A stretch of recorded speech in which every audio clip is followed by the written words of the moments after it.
तो दोस्तों आज हम पांडुर्ना जिले के बिरोली गांव में हैं और इसको आई थिंक मेरे ख्याल से घाट बिरोली भी बोलते हैं।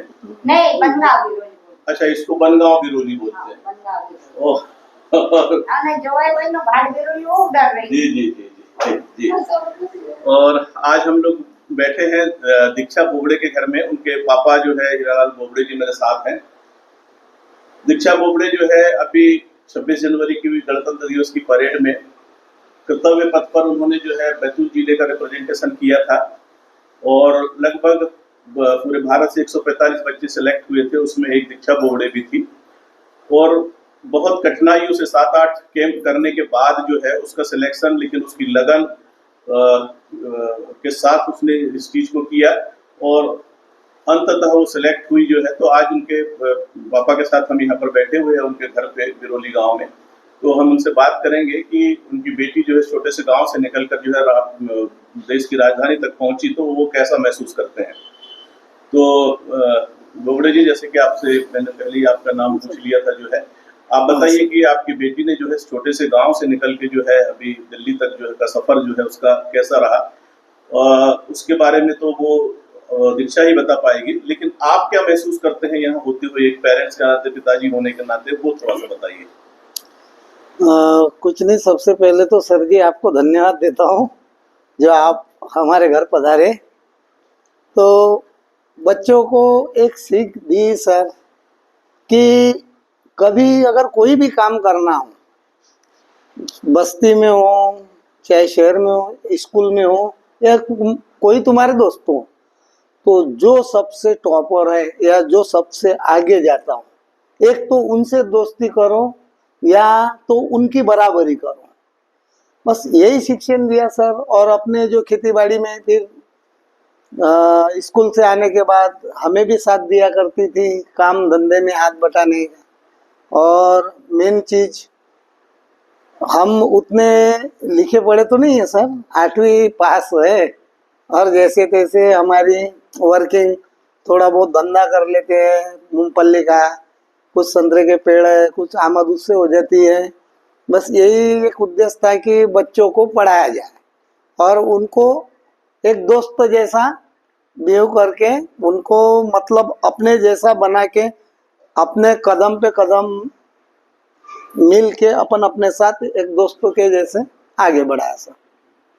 बहुत बढ़िया। जैसा कि दोस्तों अभी बोबड़े जी ने बताया कि वो बहुत ज्यादा लिखे पढ़े नहीं है, बावजूद उससे एक छोटी सी जगह में रह के एक किसान होते हुए उन्होंने अपने बच्चों को जो है पढ़ाई के क्षेत्र में जो है, विशेष करके जो है आप देखते हैं कि ग्रामीण एरिया में लड़कियों के लिए बहुत दिक्कत होती है जो है, लेकिन उन्होंने छोटे से गांव में रहते हुए भी अपनी बेटी को जो है इतना आगे बढ़ाया। तो ये उनकी सोच का नतीजा है। जब तक पारिवारिक सपोर्ट नहीं हो तो बच्चे आगे नहीं बढ़ पाते। और उनके पिताजी की सोच को हम धन्यवाद देते हैं, सैल्यूट करते हैं कि उन्होंने इस सोच के साथ अपनी बेटी को आगे बढ़ाया और निश्चित रूप से जो है वो घर का उसको बहुत सपोर्ट था जो है, तब जाके इस मुकाम पर वो पहुंची।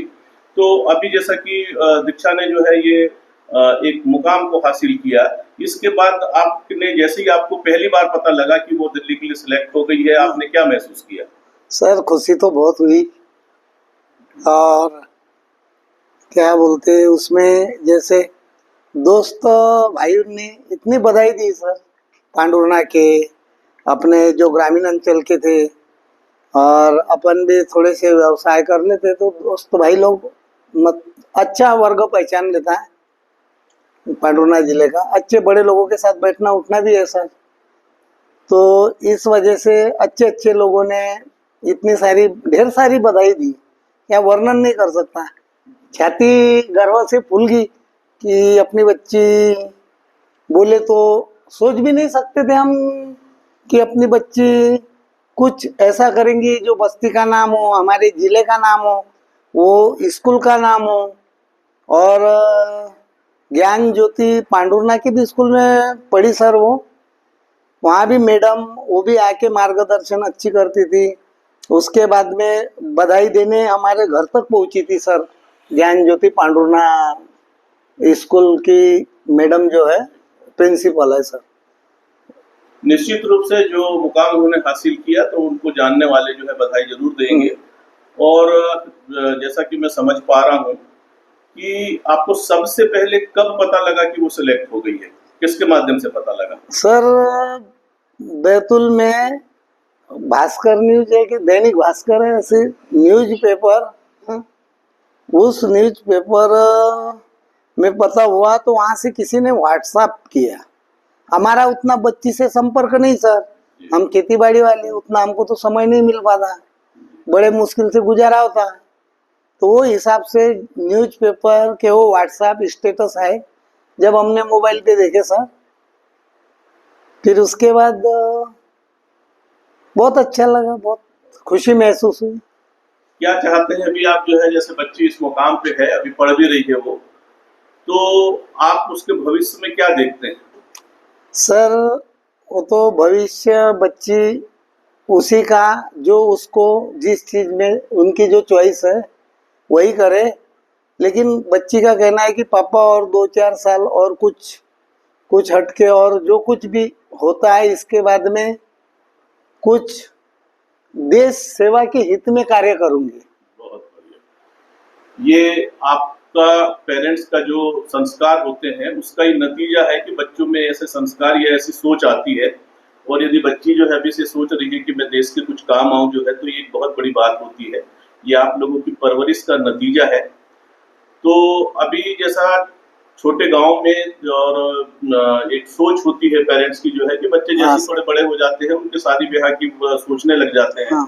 तो उस दिशा में आपका क्या सोच है? शादी ब्याह सर अभी जब तक के उसकी पढ़ाई कंप्लीट जो भी है उसने जो सोचा है वो जब तक पूरी नहीं होती तब तक अभी तो शादी ब्याह के बारे में सोचना गलत है। और दूसरी चीज कि बचपन से हमारे पिताजी से लगा के, जो पिताजी का कहना था कि बेटा हाथी बन के लकड़े नहीं फोड़ना, जीवन एक बार मिला, चींटी बन के शक्कर खा लेना, किसी से झगड़े ऐसे नहीं करना, और गरीब है जो मजदूरी कमाते उसमें का अगर 1 रुपया भी बचा लिया जो औरों के काम आ गया, उससे बड़ी कोई प्रॉपर्टी कोई धन नहीं है। तो अभी भी सर कुछ अगर बस्ती में कुछ ऐसा कुछ होता है जिनके पास मतलब पैसे नहीं होते, उनकी भी मदद करता हूँ सर, मैं परित भी करता हूँ। बहुत अच्छी बात बोली आपने हीरालाल जी, ये आपकी सोच जो है बहुत अच्छी है। हाँ हमारे साथ में दीक्षा की दादी है, अपना दादी भी बैठी हुई है, मैं उनसे भी बात करना चाहूंगा कि आप बताइए, जब आपको पता लगा कि नातिन हमारी जो है दिल्ली तक पहुंच गई है और राष्ट्रपति प्रधानमंत्री से भी मिलेगी जो है, और पूरा जो है जो देश जिस गणतंत्र दिवस को देखता है उसका एक हिस्सा होगी, तो आपको कैसा लगा? अच्छा लगा। बताओ, कहीं नांदगांव से फोन आया, कहीं अमरावती से आया, भैया आपकी लड़की मुबारक हो, भैया आपकी लड़की मुबारक हो। और हमको भी बहुत खुशी हुई कि हमने जो मोबाइल में देखा, पेपर में देखा, टीवी में भी देखा, हमें बहुत खुशी हुई हमको। बहुत बढ़िया। हाँ। हमारे साथ जो है दीक्षा का छोटा भाई भी है, शिवम। हम शिवम से भी जानना चाहते हैं कि दीदी का जब सिलेक्शन हुआ जो है तो उसको क्या लगा जो है, बहुत खुश दिख रहा है शिवम जो है, तो शिवम बताएंगे जो है कि जब दीदी का सिलेक्शन हुआ जो है दिल्ली के लिए, तो उस पर क्या महसूस किया? अच्छा महसूस हुआ। आपने बेटा दीदी से क्या प्रेरणा लेते हैं आप जो है, क्या सीखना चाहते हैं, या सीखा जो है उनसे अभी तक आपने, ये बताओ। जो एक बार ठान लिया उससे पूरा करके, जो ठान लिया उसको पूरा करना है। अभी आप कौन सी क्लास में पढ़ रहे हैं? मैं 9th में पढ़ रहे हैं। अभी क्या आपका फ्यूचर क्या है प्लानिंग? यदि आप दीदी से मोटिवेट हुए हैं तो आपकी क्या फ्यूचर प्लानिंग है? अभी क्या कुछ सोचा है अपने भविष्य के बारे में? जी बताइए, क्या लिखाई पढ़ाई करेंगे, कैसी कितना लिखेंगे पढ़ेंगे? मैं अभी 10वीं तक पढ़ूंगा, उसके बाद एनसीसी। 10वीं के बाद एनसीसी में लेंगे जब, लेकिन जब आप कहीं पढ़ाई करेंगे तभी तो एनसीसी लेंगे ना। तो पढ़ाई क्या करेंगे आप?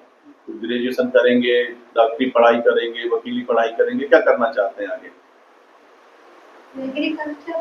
एग्रीकल्चर से पढ़ाई करना चाहते हैं आप।